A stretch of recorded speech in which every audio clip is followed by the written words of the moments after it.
have several question cards that relate back to Dr. Mearsheimer's argument with respect to bin Laden terrorism and our support for Israel.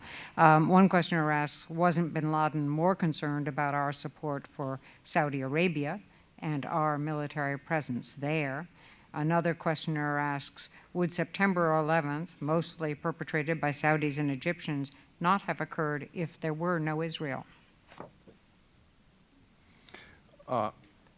I think it's almost impossible to say whether or not 9/11 would have occurred were there no Israel, or if the United States had a fundamentally different policy towards Israel, one that's more in line with the one that Steve and I have laid out up here.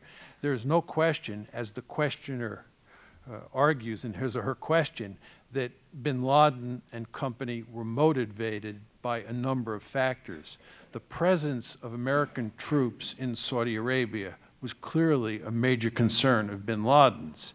Furthermore, bin Laden was deeply upset by the fact that the United States supported repressive regimes in that region. He was also deeply bothered by U.S. sanctions against Iraq. So there were a number of different factors that motivated bin Laden.